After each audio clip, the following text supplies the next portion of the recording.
ताओ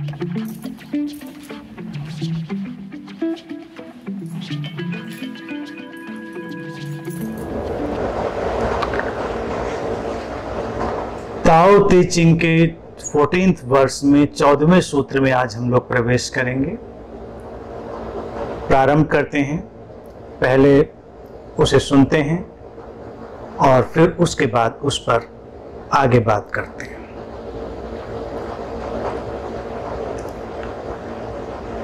लाओ त्से लिखते हैं, That which cannot be seen is called invisible. That which cannot be heard is called inaudible. That which cannot be held is called intangible. These three cannot be defined, therefore they are merged as one. Each of these three is subtle for description. By intuition you can see it, hear it and feel it. Then the unseen, unheard and untouched are present as one.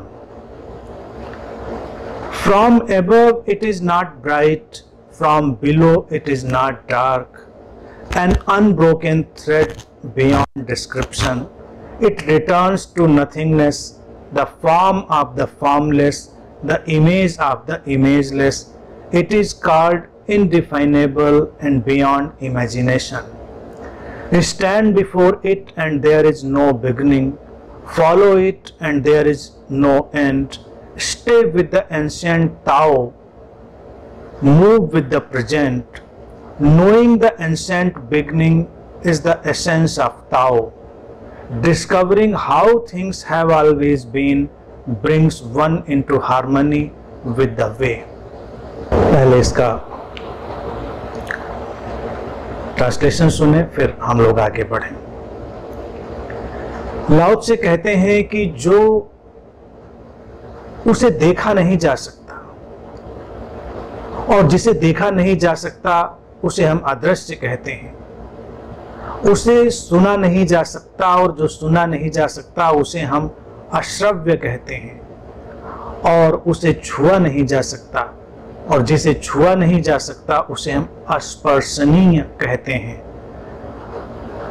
ये तीनों किसी परिभाषा में नहीं बंधते हैं, इसीलिए ये तीनों एक में घुल मिल जाते हैं। इन तीनों को अर्थात अदृश्य, अश्रव्य और अस्पर्शनीय जो है उसे हम अपने सहज बोध से, अंतर्बोध से, इंट्यूशन से देख सकते हैं, सुन सकते हैं, छू सकते हैं, महसूस कर सकते हैं। और तब ये जो अदृश्य, अश्रव्य और अस्पर्शित है वो एक में इकट्ठा हो जाता है। आगे लाओ त्से कहते हैं कि ऊपर से उसको देखें तो वो प्रकाश से भरा नहीं है और अगर नीचे से देखें तो उसमें कोई अंधकार नहीं है। अर्थात शिखर से देखें तो कोई प्रकाश नहीं है, घाटी से देखें तो कोई अंधेरा नहीं है। एक अविभाजित धागा, उसमें वो पिरोया हुआ है, सारी व्याख्याओं से परे। वो है, होता है और लौट जाता है ना कुछ में। सारे आकार उस निराकार से उपजे हैं। वो उस निराकार का आकार है। ताओ की बात कर रहे हैं। वो जो आकृति है जो कहीं भी हमको दिखाई देती है वो उसी की आकृति है। आकृति विहीन उपस्थिति की वो एक आकृति है। वो सारी परिभाषाओं से परे है और सारी कल्पनाओं से परे है। उसके सामने खड़े हो तो उसका कोई भी प्रारंभ नजर नहीं आता, उसके पीछे जाओ तो उसका कोई अंत नजर नहीं आता। ये जो प्राचीनतम ताओ है इसके साथ चलो और विशुद्ध वर्तमान में रहो। इस प्राचीनतम प्रारंभ को जानना ही ताओ का सार है। और चीजें जैसी हमेशा से रही हैं, जैसे अदृश्य धागे ने उनको पिरोए रखा है, इसको जान लेना, इसको खोज लेना ही उस ताओ के साथ लयबद्ध हो जाना है, उस रित के साथ, उस मार्ग के साथ लयबद्ध हो जाना है।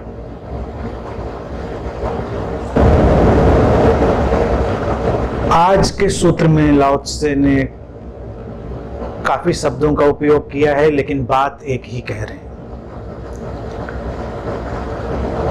ये जो शब्दों का उपयोग है, ये भी अपने आप में बड़ा ही रोचक है, मजेदार है, जादुई है। ताओ ते चिंग में कई बार हम देखेंगे कि बहुत सारी बातें बड़ी सीधी सपाट आती हैं, और फिर अचानक बीच बीच में कुछ ऐसे सूत्र आते हैं जो एकदम से विस्मित करने वाले हैं, और जिसमें लिखने वाला भी जैसे विस्मय विमुग्ध होकर लिख रहा है। कभी कभी सीधे सीधे बताते बताते कुछ बातों को अचानक लाओ त्से को लगता है कि इतना गहरा रहस्य है, इसको इतने सीधे कैसे बताया जा सकता है। तो वो एक ऐसी भाषा को, ऐसी अभिव्यक्ति को चुनता है जो पूरी तरह रहस्यमय है। और इस सूत्र की जो शुरुआत है वहीं से होती है। लाओ त्से कहते हैं कि उसे देखा नहीं जा सकता, उसे अर्थात ताओ को, अर्थात जो ये जीवन का परम रहस्य है, जीवन का जो परम नियम है, उसे देखा नहीं जा सकता। और जिसे देखा नहीं जा सकता वो उसे हम अदृश्य कहते हैं। वो कहते हैं उसे सुना भी नहीं जा सकता, और जिसे सुना नहीं जा सकता उसे हम अश्रव्य कहते हैं। उसे हम छू नहीं सकते, स्पर्श नहीं कर सकते, तो इसीलिए हम उसे अस्पर्शनीय, अस्पर्शित कहते हैं। और ये तीनों एक रहस्यमय ढंग से एक में मिल जाते हैं। लाओ त्से जीवन के उस परम रहस्य, परम नियम की तरफ इस सूत्र में इशारा कर रहे हैं, जो है, जो हमेशा विद्यमान है, लेकिन उसे जाना जा सकना हमारी इन इंद्रियों के माध्यम से संभव नहीं है। तो इंद्रियां जैसे भी उसको देखेंगी, जैसे भी जानेंगी, उसमें इंद्रियों की कोई ना कोई मिलावट हो जाएगी। लेकिन फिर भी हमारे पास और कोई उपाय और कोई उपकरण तो है नहीं। हमें उसे जीना है, जानना है, तो इंद्रियों के माध्यम से ही पहले तो उस पर बात करनी होगी, समझना होगा। जीवन के बारे में अगर हम कुछ बातों को ध्यान में लें तो ये जो गुत्थी इस समय लाओ त्से ने हमारे सामने रखी है वो कुछ हद तक स्पष्ट होती है। जीवन उतना ही नहीं है जितना दिखाई देता है। जीवन उतना ही नहीं है जो हमारी सीमाओं की पकड़ में आता है। हमारी सीमाएं हैं और जो जीवन है वो असीम है, बहुत ही विस्तृत है। हम कितना भी जाने, हमारे जानने से परे भी कुछ बचा रह जाएगा। इसीलिए कोई भी दावेदारी, कोई भी क्लेम इस बात का कभी हो नहीं सकता कि मैं जीवन के सत्य को, जीवन के रहस्य को जानता हूं। कोई नहीं कह सकता। लाओ त्से वही बात कह रहे हैं। अदृश्य, अदृश्य से तात्पर्य लाओ त्से का यहां पर है कि जो दृश्य का जगत हमको दिखाई देता है, ये भी उस अदृश्य का ही हिस्सा है। दृश्य और अदृश्य के बीच कोई बड़ा फासला नहीं है। लेकिन हम दृश्य में इतने अटक जाते हैं कि जो अदृश्य है उधर हम जा नहीं पाते। अदृश्य या इनविजिबल जो है, इसको हम ऐसे ना समझें कि जो दिखाई ही नहीं देता, क्या उसकी बात है? हाँ, दिखाई तो नहीं देता, बहुत कुछ इंद्रियों की पकड़ में नहीं आता, लेकिन दृश्य से पीछे लौटेंगे तो आएगा दृष्टा। दृष्टा नहीं दिखाई देता। जी कृष्णमूर्ति जिसकी बात कहते हैं कि ऑब्जर्वर इज द ऑब्जर्व्ड, उनका बहुत ही प्रिय वाक्य, बहुत बार उसको वो दोहराते रहते हैं।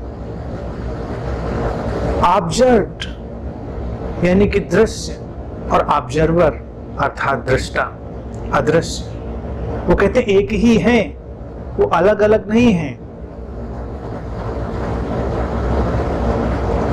तो इसी तरह से हम इन सारी चीजों को हम एक आंतरिक पहलू भी दे सकते हैं।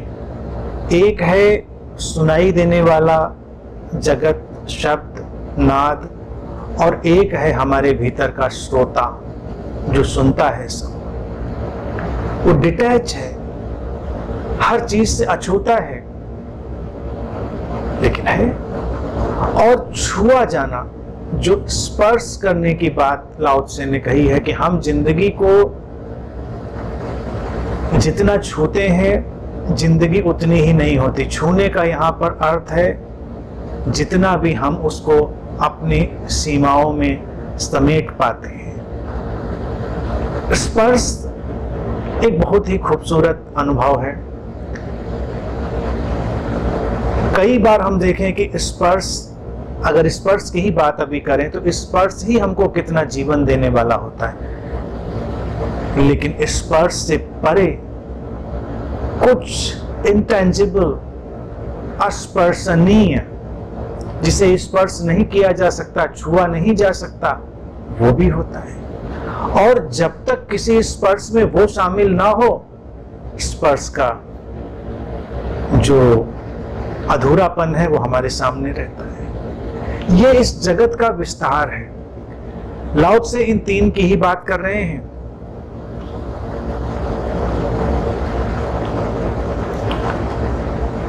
इंद्रियों की सारी चीजों को हम देख सकते हैं। वो कहते हैं इनको डिफाइन नहीं किया जा सकता, परिभाषित नहीं किया जा सकता, इसीलिए वो एक में मिल जाते हैं, वो एक में खो जाते हैं। यानी कि वो जगत जो हमारी इंद्रियों की सीमाओं से परे है, जिसकी वास्तविक सत्ता है, जिसके माध्यम से ही सब प्रकटता है, उसे क्या परिभाषा देंगे? परिभाषा देने के लिए हम तमाम नाम गढ़ते हैं, हम तमाम अवधारणाएं, तमाम कॉन्सेप्ट गढ़ते हैं, लेकिन यूं देखा जाए तो सब हम गढ़ते हैं। परमात्मा का कॉन्सेप्ट हो, हमारी चेतना का कॉन्सेप्ट हो, हमारा जो भी अवधारणा का जगत है, हम उसको बताने के लिए ही कहते हैं, हम उसको कहने के लिए, समझाने के लिए कि कुछ ऐसा है जो इंद्रियों के जगत के परे है, कुछ ऐसा है, ये कहने की कोशिश है। अब इंद्रियां क्यों हमारे लिए सीमा रचती हैं, इसको भी समझ लेना उचित है और सुंदर भी है। असीम के साथ जिया नहीं जा सकता, असीम जीवन है, लेकिन वो असीम, वो जो सारी सीमाओं से परे है, जब जीवन के एक सीमित परिप्रेक्ष्य में ढलता है तो सीमाओं का पैदा होना भी शुभ होता है, क्योंकि वो सीमाएं उस असीम में ही पैदा होती हैं और उन्हीं से ये जो व्यवहारिक जीवन है वो चलता है। अदृश्य से दृश्य पैदा होता है, दृश्य पैदा होता है तो जीवन संचालित होता है। जो अश्रव्य है उसी से सब कुछ सुनाई देता है और ये संवाद, ये सारी जीवन की सुंदर प्रक्रिया, ये सब चल निकलती है। ये अश्रव्य से निकली हुई धारा है श्रव्य की। ये संगीत, ये नाद पूरी प्रकृति में गूंज रहा है, लेकिन जैसे ही वो नाद हमारी पकड़ में आता है, वो श्रव्य की सीमा में आता है उसकी सीमा बनती है, और सीमा व्यवहारिकता के कारण बनती है। अगर हम इतना ही जान पाए कि ये केवल व्यवहारिक है, प्रैक्टिकल पर्पज से, व्यवहारिक उद्देश्य से अस्तित्व ने रचा है, तो जीवन में गहरी शांति उतर है। लेकिन हम सीमाओं में उलझ के रह जाते हैं। इंद्रियों का यही तो इंद्रजाल है, यही उनका माया यानी कि सीमाओं में बंद कर लेने का ढंग है कि फिर हम उसके पार के जगत में जाना देखना बंद कर देते हैं। ये एक बड़ी समस्या है। अब जैसे हम किसी व्यक्ति को ही देखते हैं तो कभी इस बात को ही देखें, क्या हम सचमुच में उसे देखते हैं? हमने उसे देखा, लेकिन सचमुच में जो अदृश्य उसके भीतर उतरा है, हम उस दृश्य के माध्यम से उस अदृश्य को ही देखते हैं। वो अदृश्य लुभाता है, इसीलिए हर व्यक्ति का अलग अलग आकर्षण हो जाता है, क्योंकि वो अदृश्य अलग अलग रूपों में अलग अलग लोगों में उतरता है। तुम किसी की आवाज सुनते हो, किसी की वाणी सुनते हो, तो उसमें क्या खींचता है, क्या आकर्षित करता है, क्या लुभाता है? क्या वो केवल वाणी, उसकी क्वालिटी, उसके टोन? नहीं, वो अच्छी हो सकती है, लेकिन फिर भी उस श्रव्य के पीछे जो ऑडिबल है, उसके पीछे जो इनऑडिबल है, अश्रव्य है, वो जब झांक रहा होता है तो वो सुनाई देना भी अपने में दुर्लभ हो जाता है। कैसे सुनाई देगा, इस पर हम बात कर रहे हैं। वही बात है स्पर्श की। तुम किसी का स्पर्श करो, किसी प्रकृति में किसी चीज का स्पर्श करो, किसी वस्तु का स्पर्श करो, कुछ भी स्पर्श करो, हर स्पर्श के तमाम तल तुम्हारे लिए खुलते हैं, उसके तमाम लेवल्स। लेकिन समझने के लिए तुम पहले मनुष्य के स्पर्श में ही आओ। जब तुम किसी मनुष्य का ही स्पर्श करते हो, अपने प्रियजन का ही स्पर्श करते हो, तो क्या तुम उसके उस पदार्थगत रूप का स्पर्श करते हो, या उस जो स्पर्शनीय है यानी कि जो छूने योग्य है, वो पदार्थ ही हुआ, उस छूने योग्य के पीछे जो इंटेंजिबल अस्पर्शनीय आ गया है, वो तुमको जीवन देता है।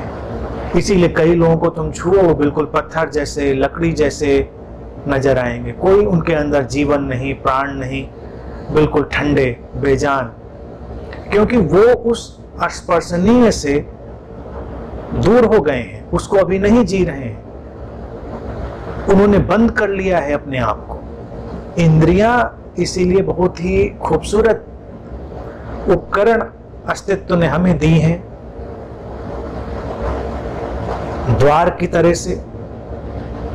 मैं कई बार इसको कहता हूं, इंद्रियां ऐसे द्वार हैं जिनको हम बंद भी कर सकते हैं, जिनको खोल भी सकते हैं। खोल कर हम द्वार के पार जा सकते हैं उस असीम के जगत में, और बंद करके हम सीमित जगत में बंद हो सकते हैं, या हम इतना बंद कर सकते हैं कि हम बिल्कुल ही बंद हो जाएं, हम उस जीवन से दूर हो जाएं। तो कुछ लोग इतना ज्यादा इंद्रियों के द्वारों को बंद कर लेते हैं कि उनके भीतर वो अदृश्य, अश्रव्य, स्पर्शनीय दौड़ना बंद हो जाता है, और फिर वो जो जादुई उपस्थिति हो सकती है, जो मिरेकुलस प्रेजेंस हो सकती है, वो उनको पकड़ में नहीं आती। और हर व्यक्ति भाग रहा है किस चीज के पीछे? उस मिरेकुलस प्रेजेंस, उस चमत्कारिक उपस्थिति के पीछे। ये तुम्हें कहीं जंगल में दिखाई देती है, कहीं तुम्हें पहाड़ों में दिखाई देती है, कहीं नदियों समंदरों के पास दिखाई देती है, कहीं प्रकृति में अनछुई अनजानी जगहों पर।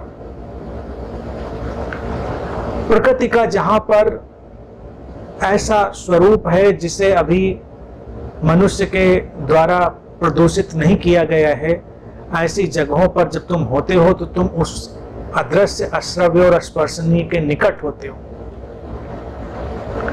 कोई नदी बह रही है, उसकी कलकल तुम्हारे कानों में पड़ती है, श्रव्य सुने जाने का एक जगत तुम्हारे लिए खुलता है, और उस कलकल में कुछ ऐसा रहस्य भी गूंज रहा होता है जो तुम्हारे प्राणों को स्पंदित करने लगता है। तुम थोड़ी देर ठहरते हो और अचानक वो कलकल की ध्वनि तुमको अनुप्राणित करने लगती है, तुमको जीवन से जोड़ने लगती है। क्या होता है? क्या वो केवल कलकल की आवाज ही तुमको जोड़ देती है? फिर हमको लगता है कि चलो उस कलकल की आवाज को हम रिकॉर्ड कर लेते हैं। आज के टेक्नोलॉजी के टाइम में तो बहुत सुंदर ढंग से संभव है, ऑडियो भी हम कर लें, वीडियो भी कर लें, कैसा भी, और उसको हम अपने घर में लाकर प्ले करते हैं। अच्छा लग सकता है थोड़ी देर के लिए, लेकिन तुम थोड़ी देर में देखोगे कि जो रहस्य है वो कहीं खोया हुआ है।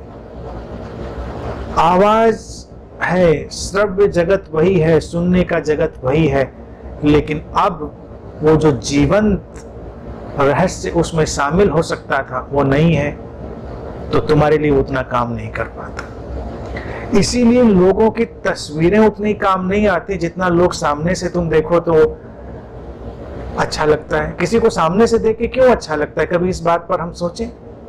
भाई वीडियो में भी हम देख रहे हैं, जैसे मान लो लाइव चल रहा है तो मुझे देख रहे हो, लाइव में भी वही व्यक्ति, उसी की ये आउटलाइन, उसी का ये प्रेजेंटेशन सब कुछ है। चूंकि ये लाइव है इस मोमेंट में, इसलिए तो फिर इसमें काफी हद तक उस जीवन की संभावना रहती है। लेकिन जब तुम इसकी रिकॉर्डिंग सुनते हो, देखते हो, तो वो एक सीमा में बहुत ज्यादा बंधी हुई चीज है। अच्छी लगती है, लेकिन उसमें वो चीज कभी नहीं आ सकती जो जीवंत उपस्थिति में होती है। वो इसलिए क्योंकि उस जीवंत उपस्थिति में वो जो अदृश्य, अश्रव्य, अस्पर्शनीय है, वो अपने पूरे वैभव के साथ झांकने लगता है। लाओ त्से यही कह रहे हैं कि उसे परिभाषित नहीं किया जा सकता, इसीलिए ये सब एक में गुथ जाते हैं, एक में शामिल हो जाते हैं, एक में लय हो जाते हैं। तो उस लय को जानने के लिए हमको लयबद्ध होना पड़ता है। जिस हार्मनी की बात मैं बार बार कहता हूं, सुबह के ध्यान में आप लोग बैठते हैं, मैं बार बार हार्मनी शब्द का उपयोग करता हूं, तो कई मित्रों को उसमें समझ में आता है, मुझे लगता है कभी कभी शायद किसी को नहीं समझ में आता। हार्मनी क्या, लयबद्धता क्या? लयबद्धता है इसी दृश्य और अदृश्य के बीच, श्रव्य और अश्रव्य के बीच, स्पर्शनीय और अस्पर्शनीय के बीच, इंद्रियों के द्वारों के बीच, अंतर जगत और बहिर्जगत के बीच, इन सब के बीच एक लयबद्धता, एक विरोध का हट जाना, जीवन को उसकी असीमता, उसके पूरे विराट रूप में देखने की क्षमता का अर्जित कर लेना, वो हमको हार्मनी में ले जाता है, लयबद्ध बनाता है। तो जीवन के साथ चलते हुए हमेशा ये ध्यान रखना है कि जीवन एक पूरे वर्तुल में है, दृश्य और अदृश्य के, श्रव्य अश्रव्य के, स्पर्शनीय और अस्पर्शनीय के। इस बात का ध्यान में रखना ही हमको जीवंत बना देता है। अन्यथा अगर हम उस सारे आयाम से अपने को दूर कर लेते हैं तो हम बहुत ही यांत्रिक अनुभव करते हैं। हम बिल्कुल ऐसा अनुभव करते हैं जैसे हमारा दम घुटा जा रहा है, और ये दम ना घुटे उसके लिए लाओ त्से आगे की पंक्तियां कहते हैं।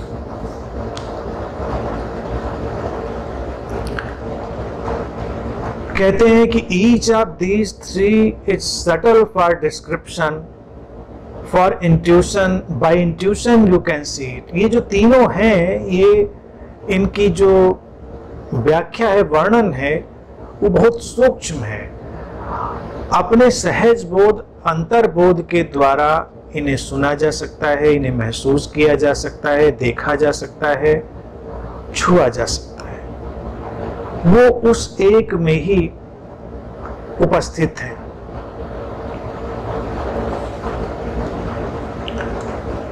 अब ये क्या होता है सहज बोध, इंट्यूशन और अंतर्बोध? हमारे जानने की देखिए कई क्षमताएं हैं। कुछ क्षमताएं हैं बाहरी तथ्यों को जमा करके जानने की, बाहरी सूचनाओं को इकट्ठा करके जानने की।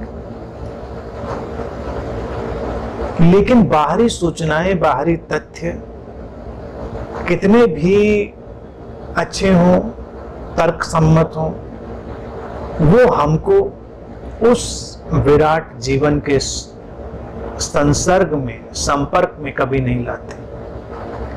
इसीलिए कितनी भी सूचनाओं से समृद्ध व्यक्ति हो, वो बोझिल हो जाता है।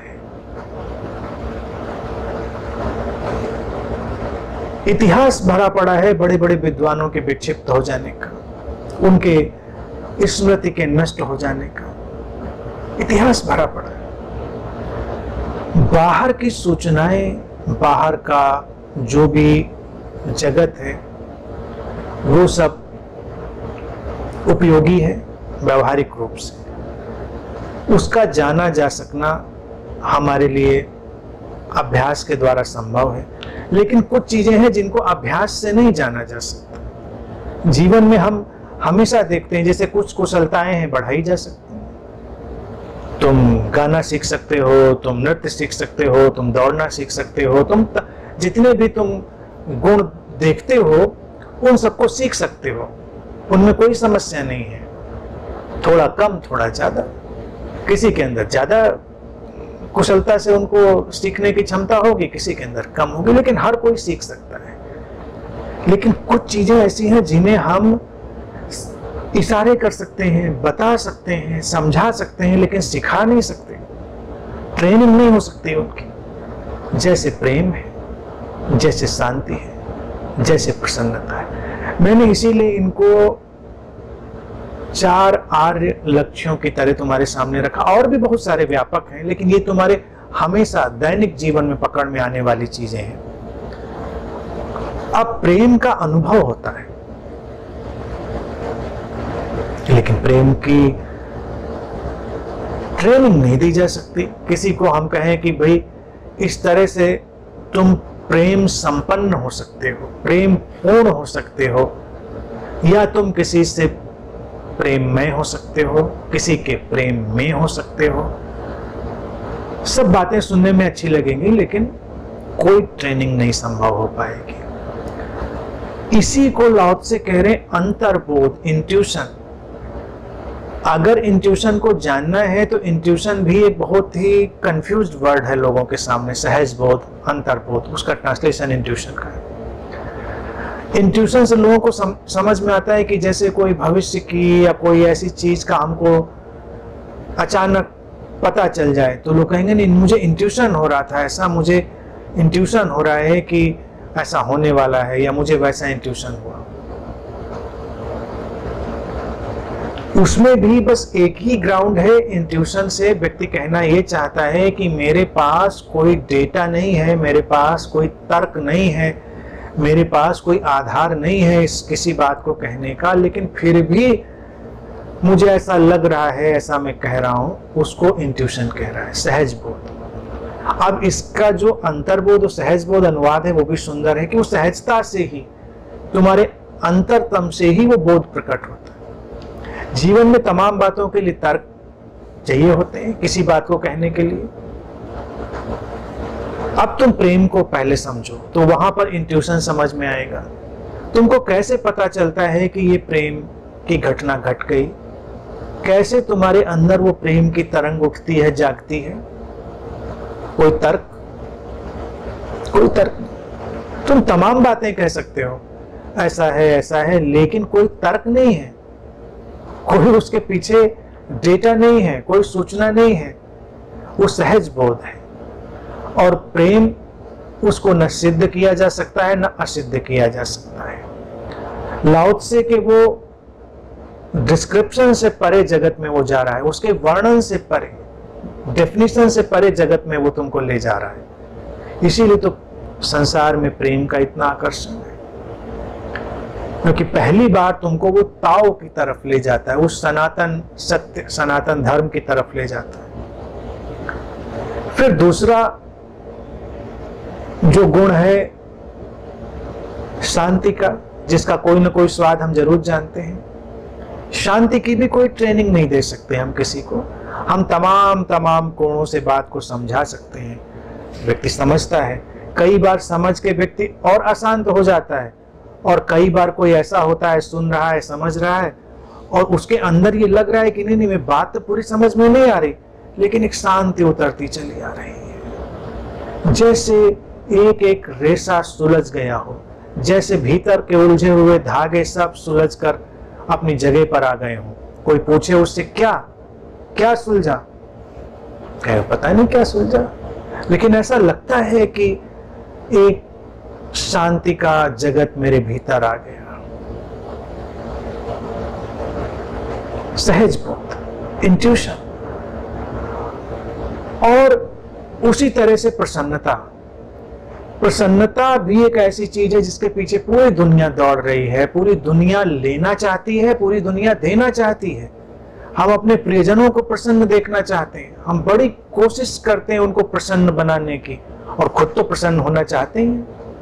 अपनी अप्रसन्नता की कीमत पर दूसरे को प्रसन्न तो कोई नहीं बनाना चाहता। तो पहला काम तो ये खुद प्रसन्न होना, और फिर उस प्रसन्नता का प्रसार करना, दूसरों में बांटना।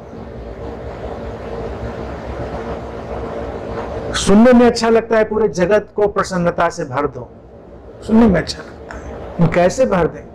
हम तो अपने घर में भरने की कोशिश करते हैं, वही तमाम मुश्किलें आ जाती। हर कोई अपने परिजनों को प्रसन्न बनाना चाहता है, और तुम देखो कितनी मशक्कत करता है हर कोई, लेकिन क्या प्रसन्न बना पाता है? क्या प्रसन्नता की कोई ट्रेनिंग पॉसिबल है? हाँ, इशारे किए जा सकते हैं, बहुत सारी बातें अपरोक्ष रूप से इनडायरेक्टली रखी जा सकती हैं जो प्रसन्नता की तरफ ले जा सकती हैं, लेकिन वो प्रसन्नता ले ही आएंगी ऐसा कोई कारण नहीं। तुम अगर अपनी प्रसन्नता पर देखोगे, झांक कर की प्रसन्नता कब उतरती है तुम्हारे भीतर, तो तुम देखोगे वो अव्याख्य है, बियॉन्ड डिस्क्रिप्शन, बियॉन्ड डेफिनेशन है। एक सहज बोध, एक इंट्यूटिव फीलिंग, एक ऐसा एहसास जो तुम्हारी पकड़ में नहीं आ रहा था, और अचानक तुम देखते हो कि तुम प्रसन्न हुए जा रहे हो। कभी तुमने आसमान की तरफ देखा, कभी तुमने तैरते बादलों की तरफ, कभी तुमने किसी पेड़ की तरफ, कभी किसी चेहरे की तरफ, कभी तुम कुछ भी नहीं कर रहे थे, बस यूं ही बैठे थे, और अचानक एक तरंग सी उठती है और एक प्रसन्नता, एक जॉय अकारण तुमको घेरने लगता है, अकारण।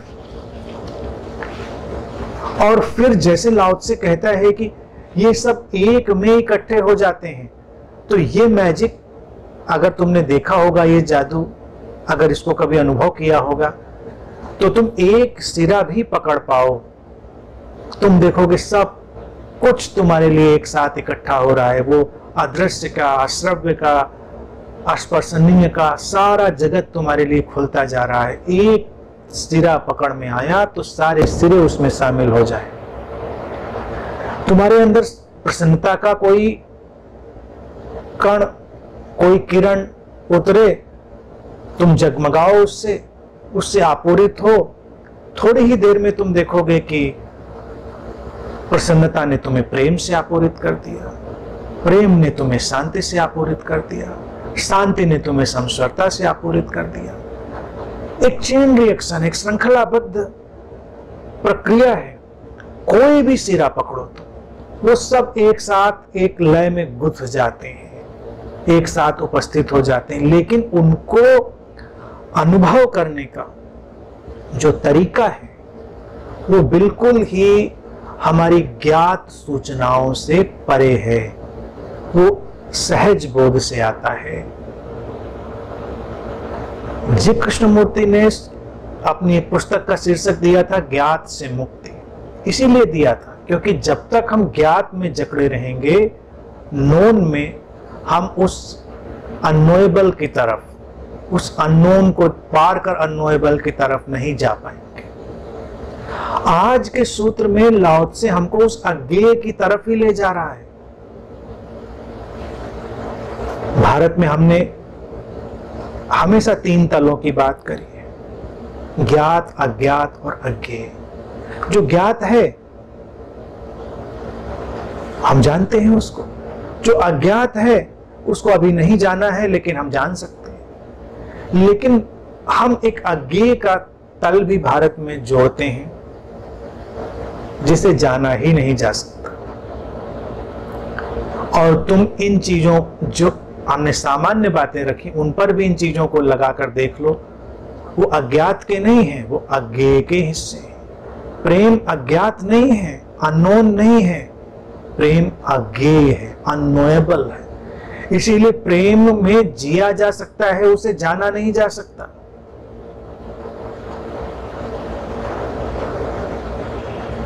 शांति में हुआ जा सकता है, शांति को जाना नहीं जा सकता, अज्ञेय है। कोई पूछे शांति क्या है, तुम्हें पता तो चल रहा है शांति क्या है, लेकिन क्या हम बता सकते हैं उसको? नहीं बता सकते। और अज्ञेय की जो सबसे महत्वपूर्ण रहस्य की अगली चीज है वो ये है कि ये संक्रामक है, अतिशय रूप से संक्रामक है। हर चीज वैसे संक्रामक है, अशांति भी संक्रामक है, अप्रसन्नता भी संक्रामक है, घृणा भी, भय भी संक्रामक है, लेकिन शांति और प्रेम,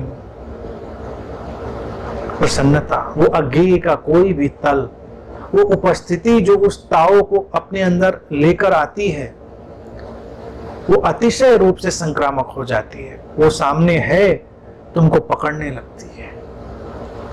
इसीलिए ऐसा व्यक्ति हमारे लिए आकर्षण का विषय हो जाता है, जिसके भीतर वो ताओ उतर आया हो, वो रहस्य उतर आया हो।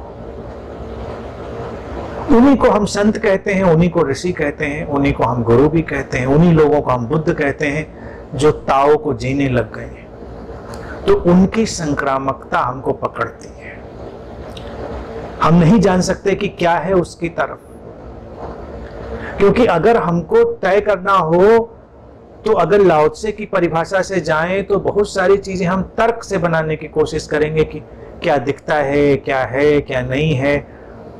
नहीं, एक संत हो, एक बुद्ध हो, एक गुरु हो, वो अज्ञेय के जगत का निवासी है, उसमें हम कोई भी तर्क नहीं लगा पाएंगे। लेकिन जो परिणाम के रूप में, सहज बोध और अंतर्बोध के रूप में चीज सामने आएगी, वो शांति की, यानी कि जब तुम उसके संपर्क में हो तो शांति ने तुमको भर दिया है, प्रसन्नता ने अकारण तुम्हें भर दिया है, उस प्रेम ने भर दिया, और समस्वरता, लयबद्धता। यही तो प्रकृति के सानिध्य में भी होता है। जैसे मैंने नदी का उदाहरण दिया, तुम नदी के साथ हो, उसको सुनते हुए, उसके नदी के नाद को तुम शांत होने लगते हो। और जैसे ही तुम शांत होने लगते हो, तुम देखते हो कि तुम सर्व के प्रति, अपने प्रति प्रेमपूर्ण हो उठे हो। तुम फिर किनारे पर चलते हो तो भी बड़े प्रेम पूर्वक, तुम्हारे पैर उठते हैं एक गहरी संवेदनशीलता से। तुम आसपास के वृक्षों को भी देखते हो बड़े ही प्रेम से। कोई पक्षी उड़ के गया है, तुम उसको भी देखते हो बड़े प्रेम से, कोई आक्रामकता नहीं। और फिर एक अकारण प्रसन्नता तुम्हें घेर लेती है। तब तुमको लगता है कि पूरी प्रकृति ही प्रसन्न है, लेकिन न प्रकृति प्रसन्न है न तुम। ये तो मूलभूत गुण है ताओ का, जो अब पकड़ में आने लगा है। और ऐसे क्षणों में ही सबको एहसास होता है जिंदगी बिल्कुल ठीक है, जो है सब अपनी जगह पूरी तरह से हार्मोनाइज्ड है। तुम अपनी आपाधापी से भागकर जब कहीं किसी प्राकृतिक जगह पर जाते हो तो तुमको जो सुकून, जो तुम्हें परितृप्ति मिलती है, उसको कभी समझने की कोशिश नहीं की होगी। तुमको लगता है शायद हम शोरगुल से थोड़ी दूर आ गए तो अच्छा लगा हमको, इसलिए अच्छा लगा। नहीं, इसलिए अच्छा नहीं लगा। कोई भी शांति का, कोई भी प्रसन्नता का, कोई भी धागा अगर उसने तुमको स्पर्श किया है तो वो हार्मनी भी तुम्हारे जीवन में आती। हार्मनी इसी बात है कि जीवन में सब कुछ एक लय में है, सारी चिंताएं दुश्चिंताएं तुम्हारी गिर जाती हैं थोड़ी देर के लिए। तो उस सहज बोध से उसे जाना जा सकता है। यूं तो लाओ त्से ने कह दिया कि वो अदृश्य है, श्रव्य है, स्पर्शनीय है, लेकिन वो कह रहा है उससे उसको छुआ जा सकता है, देखा जा सकता है, सुना जा सकता है। क्या प्रेम में ऐसा नहीं घटता? बिना छुए हुए तुम ऐसा लगता है कि छू सकते हो, बिना बोले हुए तुम बोल सकते हो, बिना सुने हुए सुन सकते हो, बिना देखे हुए देख सकते हो, सब कुछ घटने लगता है। तो ये जीवन का रहस्य, ये ताओ, ये सबके लिए संभव है उस सहज बोध के आयाम में आने से जो सूचनाओं पर नहीं खड़ा है लेकिन फिर भी हमारे भीतर है।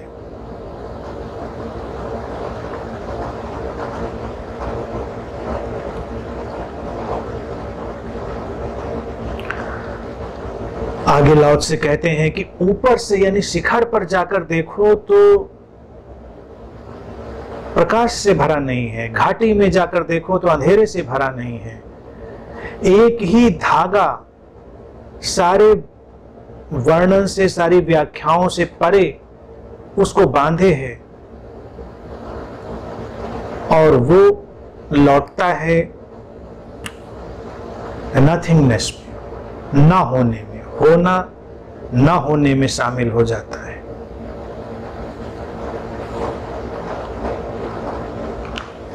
जो निराकार है वो उसका आकार है, यानी कि जो ताओ है, जो आकृति विहीन इमेजलेस प्रेजेंस है, उसकी इमेज है ताओ। इसीलिए उसको कहते हैं इनडिफाइनेबल एंड बियॉन्ड इमेजिनेशन, अपरिभाष्य और अकल्पनीय। अभी जो बात है ना, इसको तुम देखो, लाओ त्से आज के सूत्रों में उस रहस्य को विस्मित होकर उड़ेलने की कोशिश कर रहे हैं। जीवन को हम या तो अंधेरे की तरह देखते हैं या प्रकाश की तरह देखते हैं। परमात्मा के बारे में भी इसीलिए अलग अलग अवधारणाएं हैं। ज्यादातर तो लोग उसको प्रकाश की तरह ही देखते हैं, कुछ जगहों पर उसे अंधेरे की तरह भी देखा गया, कुछ परंपराओं में।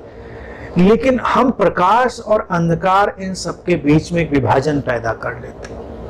वो कहता है ऊपर जाकर, शिखर पर अगर तुम जाकर देखो, जैसे सूरज लगता है तुम्हें उगा है कहीं शिखर पर, लेकिन कोई प्रकाश नहीं है। तुम घाटी में उतर जाओ, अंधेरी घाटियों में, और तुमको लगे कि वहां अंधेरा है, तो लाओ त्से कहता है वहां कोई अंधेरा नहीं है। नीचाइयां ऊंचाइयां सब एक धागे में बंधी हैं। ये केवल एक सापेक्ष दृष्टि है, एक रिलेटिव पर्सपेक्टिव है। यहां कुछ ऊंचा नहीं है, कुछ नीचा नहीं है। अंधेरा और उजाला एक ही धागे में पिरोई हुई अलग अलग अवस्थाएं हैं। ताओ हर जगह एक ही तरह से विद्यमान है, एक ही धागे से वो जुड़ा हुआ है।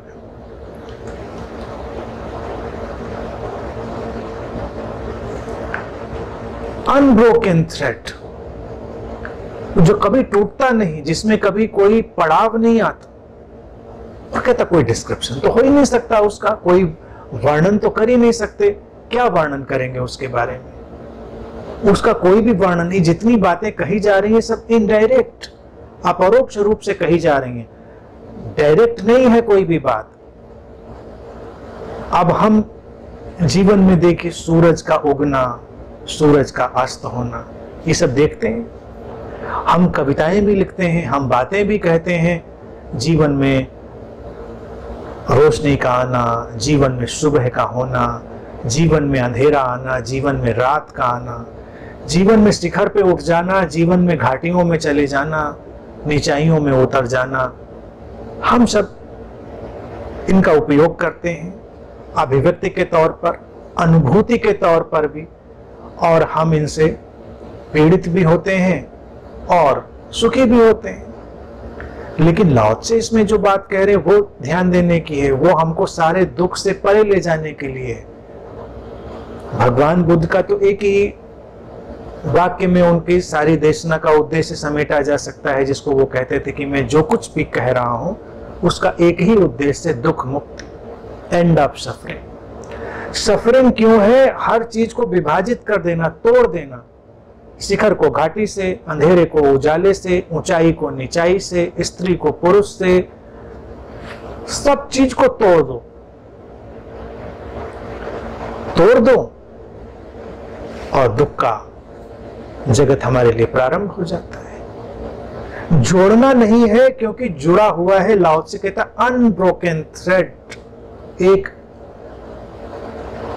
अविभाजित सूत्र, उसको जोड़े हुए। हम जोड़ेंगे क्या? एक है ना वो, उस ताओ का, उस रहस्य का अभिव्यक्त होता हुआ अलग अलग ढंग। बाहर के जगत में तो हम इस चीज को बहुत अच्छे से देख सकते हैं कि सूरज ना उगता है ना डूबता है। हमको लगता है उगता और डूबता, वो तो अपनी जगह है, वो अपनी जगह है, वो न डूबा ना होगा। हम उसके इस उगने और डूबने के तरीकों के साथ अपने को जोड़ते हैं और अपने जीवन को भी वैसा ही देखने लगते हैं। शिखर और घाटी की अगर हम एक लय को देखें, घाटी पैदा नहीं हो सकती शिखर के बिना, शिखर पैदा नहीं हो सकता घाटी के बिना।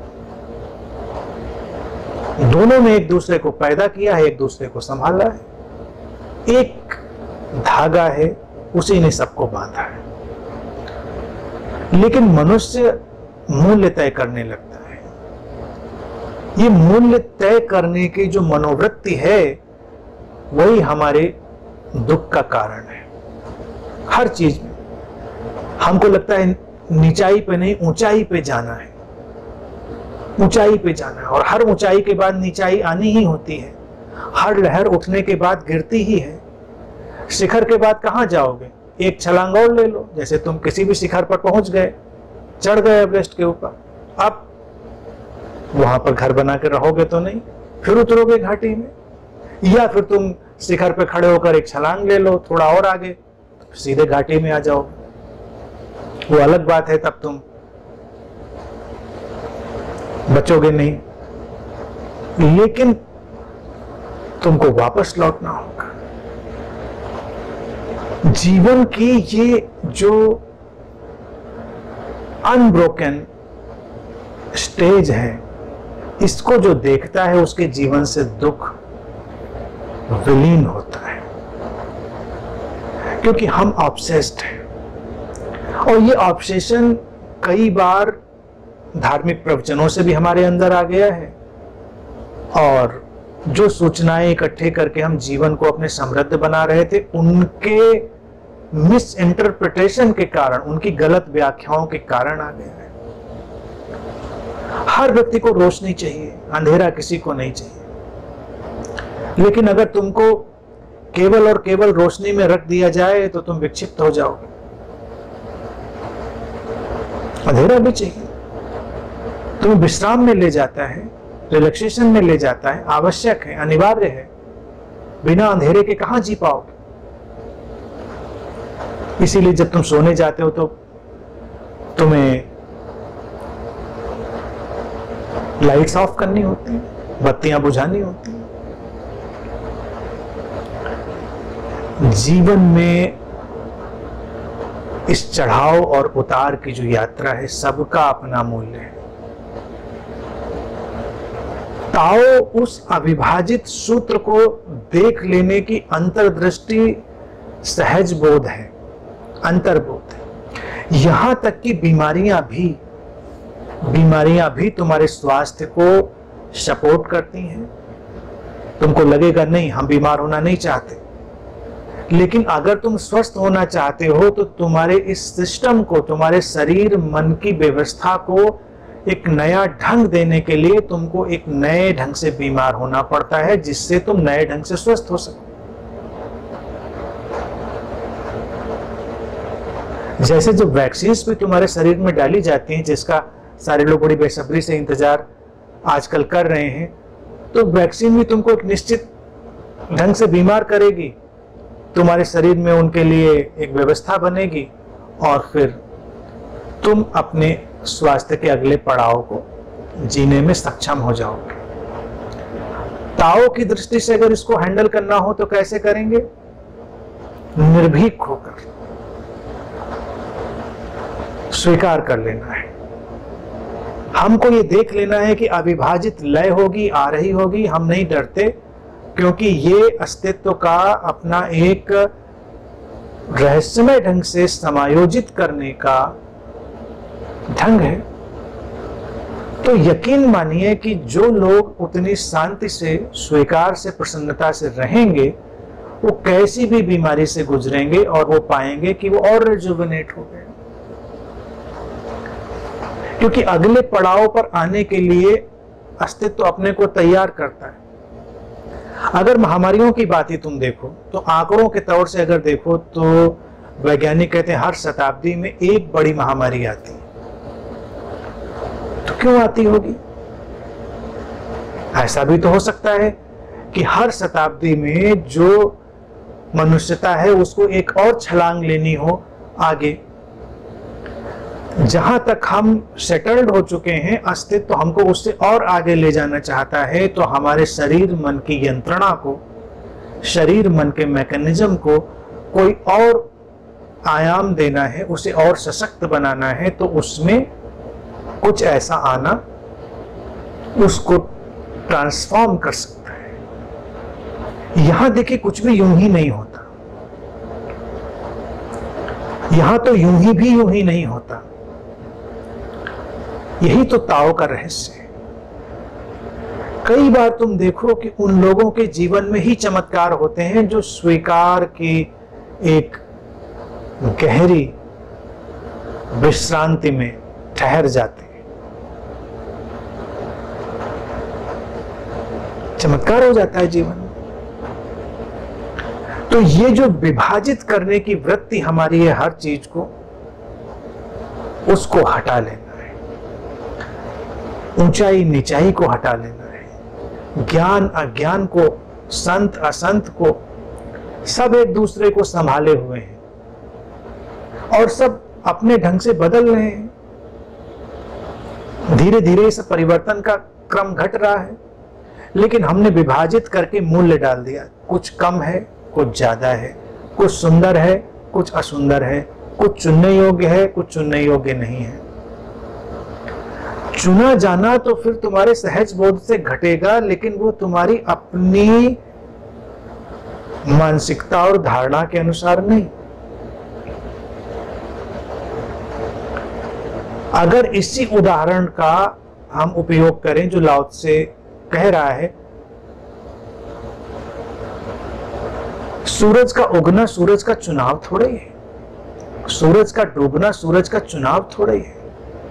वो ऐसा घटनाक्रम है, ऐसी गतियां हैं इन तारों, इन ग्रहों की, कि वो डूबना उगना घटता है, प्रतीत होता है, वैसा महसूस होता है। तुम्हें नींद आती है, तुम नींद में चले जाते हो, नींद का तुम्हारा चुनाव थोड़ा ही है। तुम्हारी अंतः प्रज्ञा को पता है कि नींद जरूरी है, तो एक निश्चित समय पर निश्चित ढंग से तुम्हारे शरीर मन को विश्राम में ले जाने के लिए वो सक्रिय हो जाती है। वही ताओ है कि वो कौन सी अंतः प्रज्ञा है तुम नहीं जानते, लेकिन फिर बीच में आ जाते हैं डॉक्टर, वैज्ञानिक। वो कह देते हैं कि हर 1 घंटे की नींद होनी चाहिए 2 घंटे जागने के पीछे, 8 घंटे की तो होनी चाहिए, 6 घंटे की तो होनी चाहिए। फिर हम घड़ी देखने लगते हैं। फिर तो टेंशन मिनट मिनट लोग बढ़ा लेते हैं। जो धीरे धीरे लोग अनिद्रा से, इंसोमेनिया से पीड़ित हो जाते हैं, उनकी समस्या तुम कई बार देखो। किताब में लिखा था, डॉक्टर ने कहा था कम से कम 8 घंटे, और हम तो सोए 5 घंटे, तो 3 घंटे का तो नुकसान हो गया, मुश्किल पड़ गई। फिर तो वो 7, 7:30 से कैलकुलेट करते हुए तनावग्रस्त होते रहते हैं कि 8 था हमारा तो 7:30 हुआ, 6 था हमारा तो 5:30 हुआ, चलो कोई नहीं। फिर वो 4 पे आ गया, 3 पे आ गया। अब हमने बीच में अपनी परिभाषाओं को डाल दिया। जो अपरिभाषित है, जिसको लाओ से कह रहे हैं इनडिफाइनेबल है, उसमें हमने अपनी परिभाषाएं डाल दी। तो छोटी सी नींद की जैसी चीज भी हमारी डिस्टर्ब, खत्म। अब कभी कभी शरीर को 4 घंटे ही नींद चाहिए, कभी 5 चाहिए, कभी 8 चाहिए, कभी हो सकता है 10 भी चाहिए हो, तो शरीर तय कर लेगा ना। जागना होता है तो तुम क्या करते हो जागने के लिए, बताइए। कौन सी एक्सरसाइज, मुद्रा, अभ्यास, तुम कौन सी? नींद पूरी हो गई, आंख खुल जाती है, शरीर जाग जाता है, जीवन प्रारंभ हो जाता है। तो चुनाव जब ताओ के साथ तुम जीते हो, यानी कि उस परम रहस्य के साथ, तो चुनाव घटते हैं और बड़े सटीक घटते हैं, इतने सटीक कि कभी भी गलत नहीं होते। हम जब बहुत ही अपने सीमित बुद्धि और मन के साथ चुनते हैं तो अक्सर गलत हो जाते हैं, लेकिन उस असीमित के साथ कोई गलत नहीं, तो सब चुना जाएगा। लेकिन हमने अपने चुनने के कारण, विभाजित करने के कारण दुखों का जगत निर्मित कर लिया, वो समस्या है। अब ये जो ताओ है, इसको हम कैसे जाने, कैसे इसके साथ जीना शुरू करें? तो लाओ से उधर ले जा रहे हैं हमको सूत्र। वो कह रहे हैं कि वो जो आकारहीन है उसका आकार है, फॉर्म ऑफ फॉर्मलेस। अभी पैराडॉक्सिकल सेंटेंसेस आ गए, इमेज ऑफ इमेजलेस, उसकी तो कोई आकृति नहीं, उसका तो कोई आकार नहीं। तो इसका मतलब क्या हुआ कि सारे आकार उसी के हैं और सारी आकृतियां उसी की हैं, और जो आकारों के पार है वो भी वही है, जो आकृतियों के पार है वो भी वही है।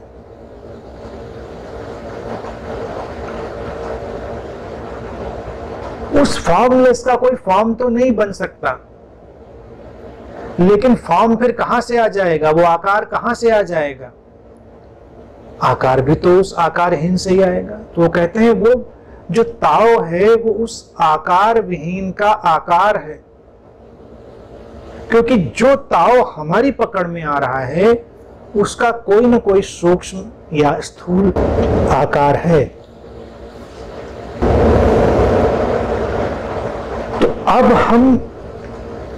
हमको जो देखना है वो यही देखना है कि हम उस आकारहीन के एहसास से, उस फॉर्मलेस के एहसास से भी भरे रहें, और हर फॉर्म में, हर आकार में भी हम उसको देख पाएं। वो इमेजलेस है, उसकी कोई इमेज नहीं, इसलिए किसी भी इमेज में वो ढल जाएगा, किसी भी आकृति में वो ढल जाएगा। ये ताओ उस इमेजलेस की इमेज है। भारत में हमेशा इस जगत को परमात्मा की लीला कहा गया है। परमात्मा अर्थात वो फॉर्मलेस ताओ, और उससे पैदा हुआ ये फॉर्म, वो इमेजलेस ताओ जिससे पैदा हुई ये सारी इमेजेस, ये आकृति।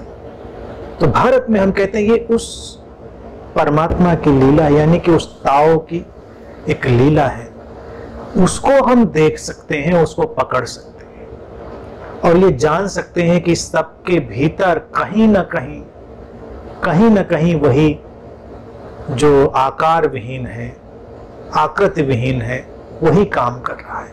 और वो जितना स्पष्ट रूप से काम करता है उतना ही सब कुछ अपनी जगह पर सेटल्ड दिखाई देता है। कभी कभी इन बातों को कहने की चेष्टाएं करी गई, लेकिन जब स्थूल रूप में उनको कह दिया गया तो अनुयायियों में तमाम अड़चनें पड़ गई। जैसे मोहम्मद ने मूर्ति पूजा की मनाही करी, लेकिन उनके पीछे अनुयायियों ने जो मूर्ताएं करी वो मूर्ताएं थी। शायद मोहम्मद भी वही बात कहना चाह रहे थे। और कभी कभी मुझे लगता है कि व्यक्ति का जो पीछे का कल्चर है, संस्कृति है, वो उससे बहुत सटीक कहलवा लेती है। तो लाओ से बड़ा सटीक कह लेंगे, भारत के जो बुद्ध हैं वो बड़ा सटीक कह लेंगे, ऋषि कह लेंगे, और अलग संस्कृतियों से जब कभी वाक्य आते हैं तो उसमें कुछ तो सही आएगा और कुछ उसमें गड्ढमड्ढ हो जाएगा, उसकी सटीकता कई बार खो जाएगी और इसीलिए अनुयायी उसको इंटरप्रेट करके कहीं का कहीं निकल जाएंगे। अब इस्लाम ने देखिए क्या काम कर डाला, मूर्तियां तोड़ने का, मूर्ति के नाम पे लड़ाई लड़ने का सब। अब मोहम्मद साहब की खुदा की कोई मूर्ति बना दे, पेंटिंग बना दे तो दंगा फसाद शुरू हो जाता है। क्यों? क्योंकि उन्होंने कहा है नहीं बन सकती, नहीं होनी चाहिए। तो ये तो एक बड़ी जड़ता है कि नहीं होनी चाहिए का मतलब क्या है। लेकिन अगर ताओ की दृष्टि से बात देखें तो मोहम्मद सही कह रहे हैं, वो कह रहे हैं कि वो फॉर्मलेस का ही है, लेकिन फिर तो हर फॉर्म, हर मूर्ति, हर जो मूर्ति है वो उस अमूर्त की ही अभिव्यक्ति है। अमूर्त से निकली है मूर्ति, निराकार से निकला है आकार। तो अच्छा तो यह है कि उस मूर्ति में अमूर्त को ढूंढो, आकार में निराकार को ढूंढो, उनकी लय में जाओ। ये नहीं कि उनसे भागो या उनसे दूरी बनाओ या उनको तोड़ डालो। तोड़ोगे तो क्या करोगे? आकार में तो फिर भी रहोगे। आकार कहां ले जाओगे? तुम एक किताब लिख लो, किताब में आकार है। तुम कोई बात अक्षरों में कह लो, शब्दों में कह लो, तो अक्षर में आकार है, शब्द में आकार है। शब्द में भी वो इमेज है, वो छवि है। तुम बोलो, तुम कहो नहीं हम उसकी तस्वीर नहीं बनाएंगे, बोलेंगे तो बोलने में एक सीमा है, बोलने में एक आकृति है, उससे पीछा नहीं छूटना है। मूल बात है ताओ को जानने के लिए कि पीछे वो खड़ा है निराकार, पीछे खड़ा है वो आकृति विहीन। इसीलिए अगर तुमको निराकार का और उस अमूर्त का, इमेजलेस का, फॉर्मलेस का अनुभव करना है तो फिर तुम्हें उन्हीं प्रैक्टिकल व्यवहारिक 4 बातों में जाना पड़ेगा। और तुम हैरान होकर देखोगे कि वो बातें जो तुम्हारी पकड़ में आने वाली हैं सचमुच में तुम्हें फॉर्मलेस और इमेजलेस में ले जाती है। प्रेम, शांति, प्रसन्नता और समस्वरता। तुम किसी भी कोने से किसी भी चीज को पकड़ लो, तुम प्रसन्नता को पकड़ लो, वहां से तुम देखना शुरू करो। जब तुम गहरी अकारण प्रसन्नता से भरे होते हो, तुम आकारों से मुक्त हो जाते हो, तुम छवियों से मुक्त हो जाते हो। तुमको हर मूर्ति में वो अमूर्त दिखाई देने लगता है, हर आकार में तुमको निराकार दिखाई देने लगता है। तुम इतने जॉयफुल हो जाते हो। तुम प्रेम के साथ चल के देखो, प्रेम गहरा हो जाए, आकृतियां मायने नहीं रखती, आकार मायने नहीं रखते, निराकार आ जाता है। इसीलिए तो प्रेम की घटनाओं में आज तक एक गुत्थी पड़ी होती, किस बात से किसको किससे प्रेम हो जाए। क्योंकि हम तो बहुत जांच परख कर प्रेम करना चाहते हैं। शादी करने जाएं तो हजारों प्रोफाइल चेक करते हैं, फोटोएं चेक करते हैं कि आंख ठीक है कि नाक ठीक है कि कान ठीक है, आवाज ठीक है कि क्या ठीक है क्या ठीक नहीं है, घर परिवार तमाम चीजें हम करते रहते हैं। सोचते हैं कि सारा ठीक ठीक हम अरेंजमेंट कर लेंगे तो फिर अच्छा प्रेम भी होगा, बढ़िया प्रेम भी होगा। और उसके बाद तो जो होता है उसके लिए इतिहास गवाह है। और कोई कैसे किसी के प्रेम में पड़ जाता है कोई जानता ही नहीं। ना उम्र का फासला, ना रूप, ना रंग, ना स्टेटस, कुछ भी घट सकता है, कुछ भी हो सकता है, हो जाता है। क्यों हो जाता है कभी कभी लोग समझ नहीं पाते। तो लोग कहेंगे पागलपन है, ये तो अंधापन है। इसीलिए कहावत भी चल गई ना कि प्रेम अंधा होता है। क्योंकि प्रेम जब घटता है तो वो फॉर्म के पीछे के फॉर्मलेस से जुड़ जाता है, इमेज के पीछे के इमेजलेस से जुड़ जाता है। तो इमेज मायने नहीं रखती, मोटा है, पतला है, लंबा है, ठिगना है, गारा है, गोरा है, अमीर है, गरीब है, इस पार का है, उस पार का है, क्या है, कुछ नहीं। आकृतियों से परे, आकारों से परे। क्योंकि प्रेम के आयाम ने तुम्हें उस ताओ, उस फॉर्मलेस में धकेल दिया। इसीलिए प्रेम बड़ा बेबूझ हो जाता है, किसी की समझ में नहीं आता है कि घटना क्यों घट गई, ऐसा क्या हो गया यहाँ पर। और ये चीज केवल प्रेम पर नहीं है, यही शांति पर है। तुम जब गहनतम शांति से भरते हो तो शांति के बहाव में ना आकार आड़े आता है, ना कोई छवि आड़े आती है, सब मिट जाता है। तो सब एक इस लय में खड़ा हुआ है। और लाओ त्से कहते हैं वो अपरिभाष्य है, अकल्पनीय है। हम क्या कल्पना करेंगे, हम उसके बारे में क्या बताएंगे, हम कुछ भी नहीं बता सकते। एक फूल भी सुंदर अगर हमारे सामने हो और उसने हमको जीवंतता का एहसास कराया है, तो हम उस फूल के बारे में भी क्या बता सकते हैं। हम कुछ बता सकते हैं, हम कहेंगे कि फूल सुंदर है, बड़ा अच्छा है, लेकिन ये सब सीमित होगा। हम अवाक खड़े रह जाते हैं। अवाक खड़े रह जाना ही हमेशा घटता है जब भी ताओ का रहस्य प्रकट होता है, जीवन का कोई भी गहनतम रहस्य होता है, हम अवाक खड़े रह जाते हैं। आगे लाओ त्से कहते हैं stand before it and there is no beginning. उसके सामने जाओ, उसका कोई प्रारंभ नजर नहीं आता, उसके पीछे जाओ, उसका अंत नजर नहीं आता। और उस प्राचीनतम ताओ के साथ अगर रहना है तो मूव विद द प्रेजेंट, वर्तमान में रहो।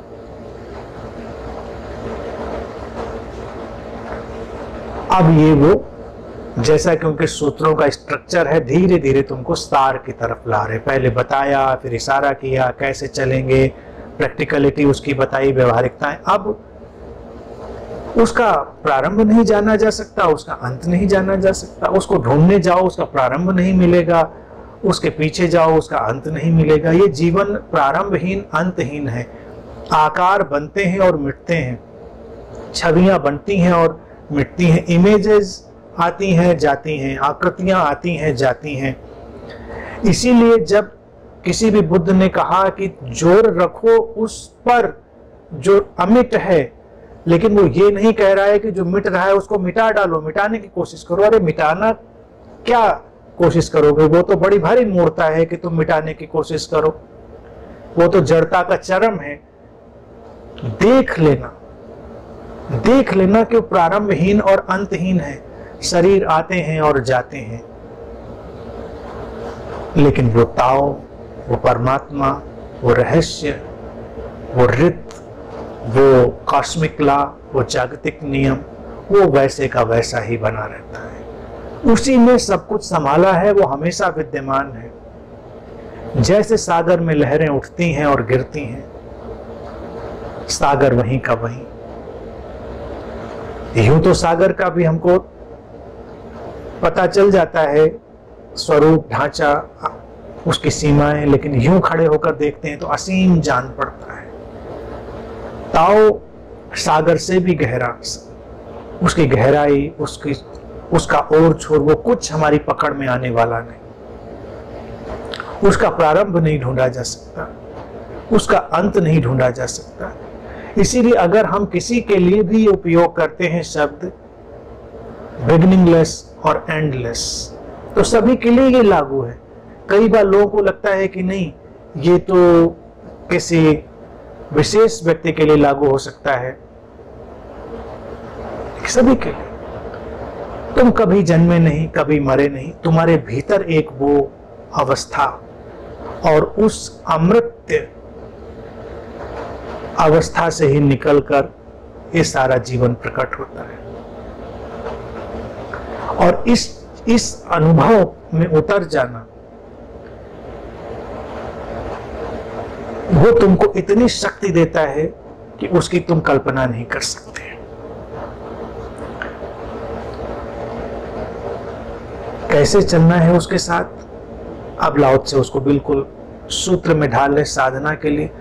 उस एंशिएंट ताओ, यानी कि जो प्राचीनतम, अब प्राचीनतम शब्द उपयोग करना पड़ रहा है, लेकिन पहले उन्होंने कही दिया बिगिनिंगलेस और एंडलेस, तो जो प्रारंभ ही नहीं हुआ उसके लिए प्राचीनतम भी क्या उपयोग करना।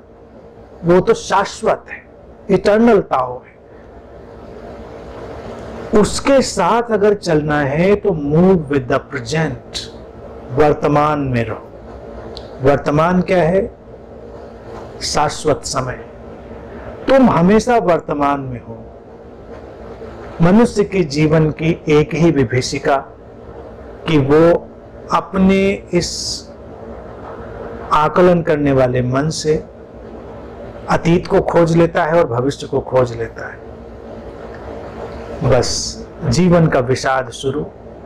अब वो या तो अतीत में रहता है या भविष्य में रहता है, लेकिन एक्चुअलिटी जो वास्तविकता है कि रहता तो वर्तमान में ही है। वर्तमान के सिवा, इस प्रेजेंट मोमेंट के सिवा तो कुछ है ही नहीं कि हम उसमें हो सके। जो कल अतीत हमको जान पड़ता है वो कल का वर्तमान था, जो भविष्य हमको जान पड़ता है वो उस समय का वर्तमान होगा, लेकिन वर्तमान उसके सिवा कोई विकल्प नहीं। और वर्तमान में क्या होगा? वर्तमान में कोई समस्या नहीं।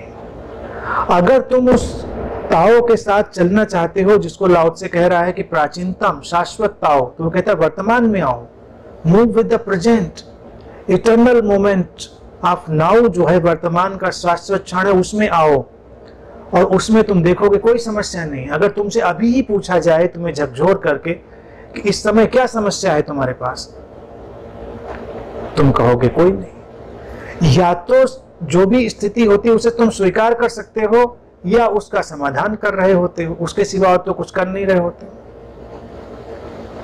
समस्या क्या है? यानी हम भविष्य में अगर डालें कि अभी भविष्य में कोई अच्छी चीज आएगी, तो भविष्य में अभी है, इस क्षण में।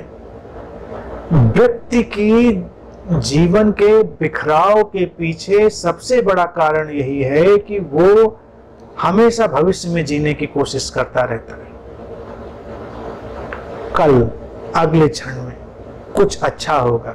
यहां तक कि उसकी ध्यान साधना भी उसको ताओ से दूर कर देती है। कैसे दूर कर देती है? क्योंकि ध्यान में तुम आए तो इसलिए नहीं कि इसी क्षण में तुमको उस शाश्वतता में प्रवेश कर जाना है, वो भविष्य में कहीं जाना है।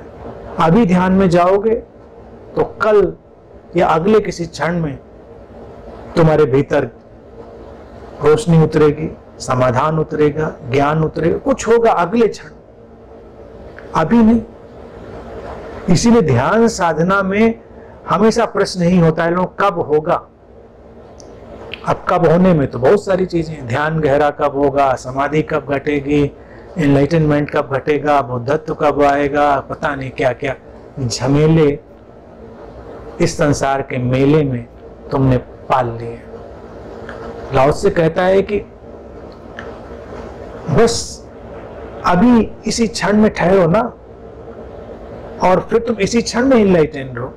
इसीलिए मैंने हमेशा ये बात तुमसे कही कि right now you are Buddha, लेकिन स्वीकार करना बड़ा मुश्किल है। मतलब कैसे स्वीकार कर लें? बस ये बड़ी बेचैनी होती है। लेकिन एक बार तुम स्वीकार करके देखो और तुम देखोगे कि अचानक कुछ विस्फोट हो जाता है, क्योंकि तुमने भविष्य की चाह नहीं करी। बुद्ध कहते किसको हैं? बुद्ध कहते ही उसको हैं जिसने भविष्य की चाह बंद कर दी, जिसने अतीत में डोलना बंद कर दिया, जो वर्तमान में ठहर गया, बुद्ध हो गया। अब बुद्ध ऐसा तो है नहीं कोई उसके अंदर कोई अलग चीजें उगेंगी, ऐसा तो कुछ होना नहीं। बुद्ध तो वही है जो उस एंशिएंट ताओ के साथ चलने लगा है, जीने लगा है उसने। लेकिन जिएंगे तब जब हम वर्तमान के इस द्वार में आएंगे, क्योंकि और कोई भी द्वार है नहीं।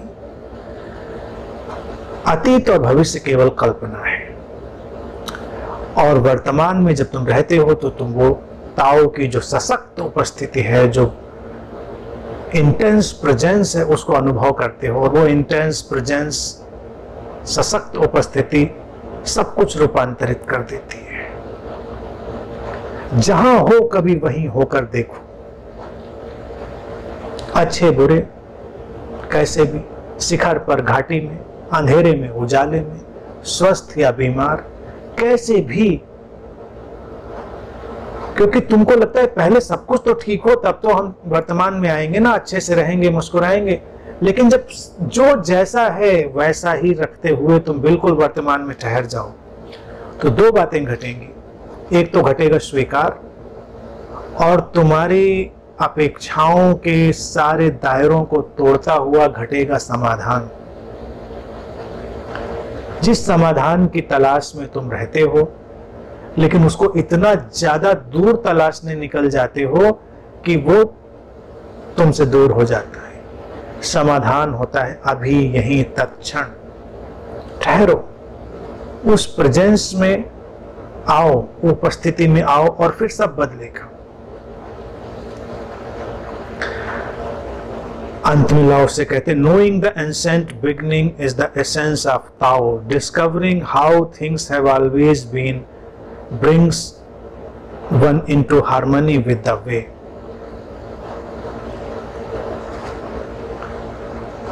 उस एंसेंट बिगिनिंग को, अब ये देखिए फिर लाओ से जो है ना पैराडॉक्सिकल वर्ड उपयोग कर रहे हैं। बिगिनिंग लेस है तो उसकी बिगिनिंग क्या, एंडलेस है तो उसका एंड क्या। एंसेंट बिगिनिंग यानी कि तुम्हारे लिए जो पकड़ में आने योग्य हो, तुम्हारे लिए उसकी बात है। नोइंग दैट एंसेंट बिगनिंग, यानी कि इसीलिए तो हर साधक को एक अजीब सा इल्यूजन रहा है। तुम देखो कभी उसको लोगों ने डिस्क्राइब नहीं कर पाया ना, रिलीजियस स्क्रिप्चर्स में जो आता, सभी को लगता है किसी प्राचीन क्षण में मनुष्य रचा गया, मनुष्यता रची गई। एंसेंट बिगनिंग, क्योंकि लगता है मनुष्य को कि ये आज का मैं नहीं हूं, मैं कहीं कहीं बहुत पहले, बहुत प्राचीन उसमें मैं रचा गया हूं।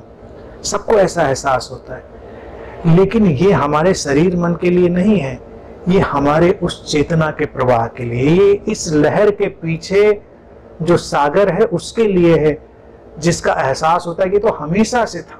एंसेंट बिगनिंग का अर्थ वो हमेशा से था। उसको जानना, ताओ के साथ चलना है, ताओ के साथ जीना है, ताओ के सार को जानना है। और ये जानना कि जो संसार था, जीवन था, हमेशा से ऐसा ही था, परफेक्ट। वो उस मार्ग के, द वे, हार्मनी जो रास्ते की, वो कहता है ना हार्मनी विद द ताओ। ये जान लेना कि सब कुछ हमेशा बिल्कुल परफेक्ट, परिपूर्ण था, तुमको हार्मोनाइज्ड कर देता है।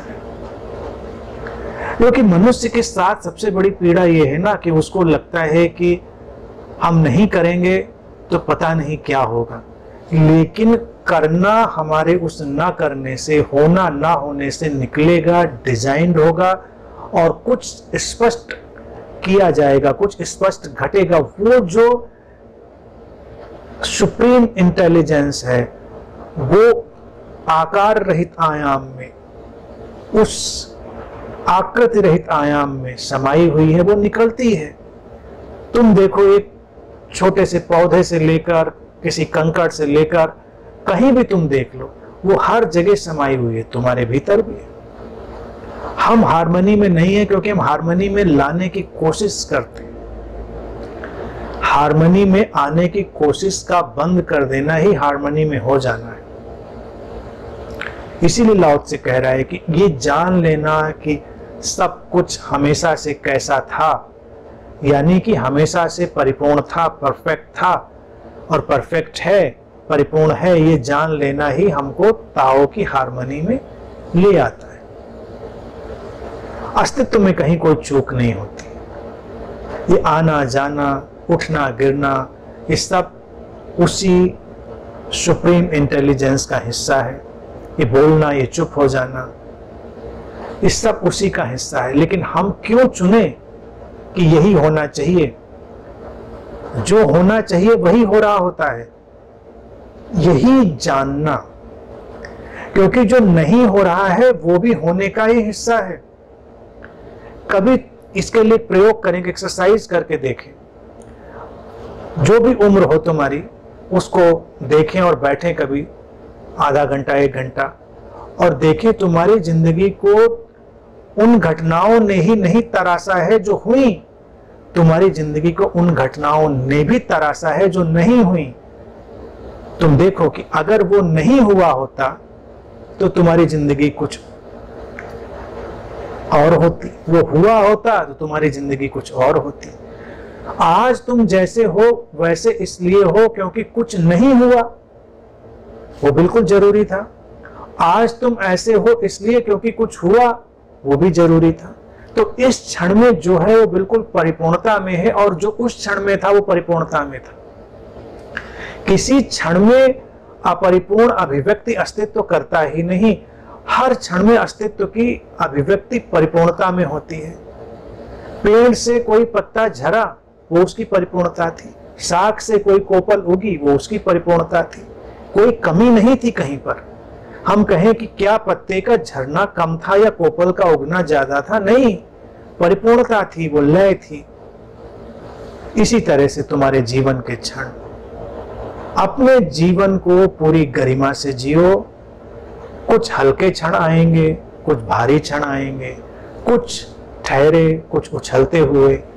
तुम्हारा जीवन भी उस नदी की तरह ही होगा, जैसे कोई नदी जब पहाड़ से उतरती है, तेजी है, चंचलता है, उछाल है, संगीत है, फिर नीचे आती है, मैदानों में आती है, ठहरती है, बहाव होता है, फैलाव होता है, कभी बाढ़ होती है, कभी सिकुड़ती है, सिमटती है, सागर से लयबद्ध होती है। सब एक फ्लो है।